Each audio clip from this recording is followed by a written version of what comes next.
ஆண்டவராகிய இயேசு கிறிஸ்துவின் நாமத்தினாலே உங்கள் யாவருக்கும் அன்பான வாழ்த்துக்களை நான் தெரிவித்துக் கொள்கிறேன். மற்றொரு இனிய காலை பொழுது உங்களை சந்திப்பதில் மிகுந்த மகிழ்ச்சி. இந்த நாள் உங்களுக்கு ஆசீர்வாதமாய் அமைவதாக. இன்றைக்கு நான் உங்களோடு சொல்லப்போகின்ற கர்த்தருடைய வார்த்தை யோசுவா 1:5 நீ உயிரோடு இருக்கும் நாளெல்லாம் ஒருவனும் உனக்கு முன்பதாக எதிர்த்து நிற்பது இல்லை. நீ உயிரோடு இருக்கும் நாளெல்லாம் ஒருவனும் உனக்கு முன்பதாக எதிர்த்து நிற்பது இல்லை. அன்புக்குரிய சகோதர சகோதரிகளே, வாழ்க்கையில் அநேக சமயங்களில் நாம் போராடாவிட்டாலும் சில மனிதர் நமக்கு எதிராக வந்து போராடுகிறார்கள், போராட்டத்தை தூண்டுகிறார்கள், கொன்று விடுவேன் என்று சொல்லுகிறார்கள், அழிப்பேன் என்று சொல்லுகிறார்கள்.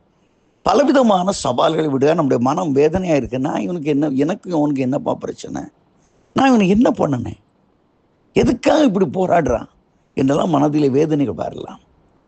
ஆண்டவராகிய கர்த்தர் சொல்லுகிறார், ஒருவனும் உனக்கு முன்பதாக நிற்பதில்லை. அருமையானவளே, இதான் கர்த்தர் நம்ம கொடுக்கிறான்.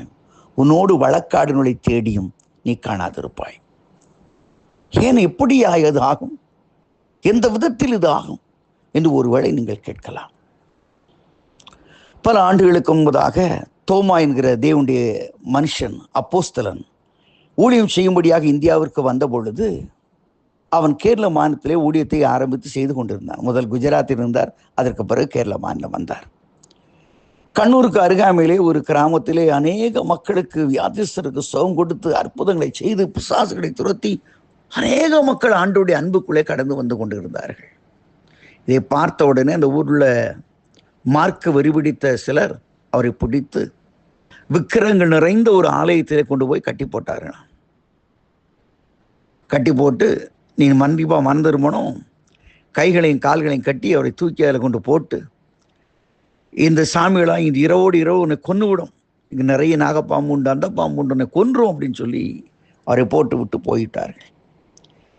இவர் கைகளும் கால்களும் கட்டப்பட்ட நிலைமையில் தேவனை நோக்கி முறையிட்டு அவர் ஜெபித்து கொண்டிருந்தார். இரவு நேரத்தில் பயங்கரமான புயல், காற்று, மழை பொழிய ஆரம்பித்தது. என்ன நடந்தது? அவரை சுற்றி கிட்டத்தட்ட ஒரு 10 விக்கிரகங்களுக்கு மேலே இருக்குமா, அத்தனை சிலைகளும் உடைந்து சுக்குரூராய் தூக்கி எறியப்பட்ட நிலைமையிலே அவையெல்லாம் உடைந்து கிடந்ததா. காலையில் இந்த ஊர் மக்கள் வந்து பார்க்குறாங்களாம், அது மேலே விழுந்து இவன் செத்துருப்பான். ஏன்னா நிறைய வீடுகள் எல்லாம் இடிக்கப்பட்டு விட்டதா. இவனை செத்து போயிருப்பானே, இவன் பணத்தை எடுத்து போடனான்னு சொல்லி வந்தா. இவனை சுற்றிலும் அந்த விக்கிரகங்கள் எல்லாம் இருக்கிறது. இவனோ அவன் மீது அமைதியாக உட்கார்ந்து இருக்கிறான். அந்த மக்களை நம்ப முடியவில்லை. இதெல்லாம் தூக்கி விழுந்திருக்கு, ஒன்றும் கூட இவனை சேதப்படுத்தலையே. அது என்னன்னு சொன்னால், ஒன்றும் நேர விழலை, எல்லாம் பின்னாடி பின்னாடி பின்னாடி பின்னாடி பின்னாடி பின்னாடி அதை உடைந்து விழுந்தது. ஹல்லேலூயா.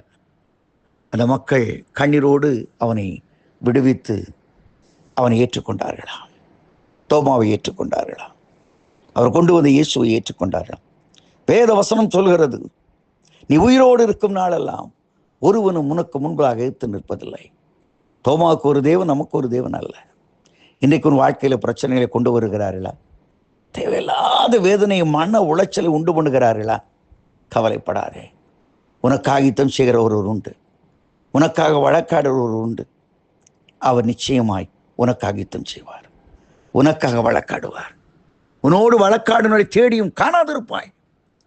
எந்தெந்த இடங்களில் வெட்கப்பட்டாயோ, யாருக்கு முன்பதாக அவமானப்பட்டாயோ, அவர்களுக்கு முன்பதாக தலை நிமிர்ந்து நிற்கிற ஒரு நாட்கள் வருகிறது. பயப்படாதிருங்கள், பயப்படாதிருங்கள். எவ்வளவு கிண்டல், எவ்வளவு பரியாசம் பண்ணி அன்னைக்கு தானியலை தூக்கி அந்த சிங்கக்கபியில போட்டிருப்பாங்க. நடந்தது என்ன? கர்த்தர் ஆச்சரியமாய் சிங்களினால் சேதப்படுத்த முடியாதபடி தானியலை தப்புவித்தார். தப்பு மாத்திரமல்ல, இந்த குழிக்கு வருவதற்கு யாரெல்லாம் காரணமாயிருந்தாலும் அவர்களெல்லாம் அந்த சிங்கக்கபியிலே போடப்பட்டார்கள். அது கீழே விழும் முன்னாடி சிங்கங்கள் பட்சித்து அவளை சாப்பிட்டு விட்டது. Praise the Lord. இதுதான் மாறுதல். உனக்கு எதிராய் வருகின்ற ஆயுதங்களை குறித்து கவலைப்படாதே. இன்னைக்கு உனக்கு பிரச்சனை இருக்கிறதா?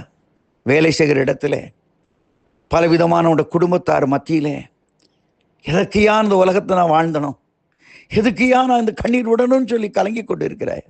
கலங்காதே, கலங்காதே. உன்னை கண்டு அழைத்த ஒரு தேவன் உண்டு, உன்னை வேறு பிரித்து அழைத்த ஒரு தேவன் உண்டு. அவர் நோக்கி பார்க்கிறார், அவர் உன்னை நோக்கி பார்க்கிறார். உன் கண்ணீரை நோக்கி பார்க்கிறார். உன் வேதனைகளை நோக்கி பார்க்கிறார். அவர் உனக்காக பரிதபிக்கிறார். அவர் உனக்காக பரிதபிக்கிறார். இந்த நாளிலே எந்த போராட்டத்தின் வழியாய் கடந்து போகிறாய் இல்லையா? அன்னைக்கு தாவீதை அழிக்க வேண்டும், கொல்ல வேண்டும் என்று நினைத்த மக்களை எல்லாம் கர்த்தர் இருந்த இடம் தெரியாமல் போக்கவில்லையா? தாவீதுக்கு ஒரு தேவன், உனக்கு ஒரு தேவனா? உன்னை அவர் மாற்றி போடுவார். ஒருவன் உனக்கு முன்பதாக மலையை போல இருக்கலாம், ராட்சசர்களாக இருக்கலாம். இஸ்ரவேல் ஜனங்கள் அந்த எமோரியருக்கு விரோதமாய் யுத்தம் செய்த பொழுது எமோரியர்கள் ஏனோக்கின் புத்திரர் போல ராட்சசர்களாக இருந்த மக்கள் எல்லாம் அங்கே இருந்தார்கள். இந்த இஸ்ரவேல் ஜனங்களினால் அவளை நிமிர்ந்து பார்த்து வெட்ட முடியாது, அவ்வளோ ஹைட்டு. ஆனால் ஆமோஸ் தீர்க்கதரிசி சொல்லுங்கன்னா அவங்கள முன்னாடி சிறுமை அடைய இல்லையா?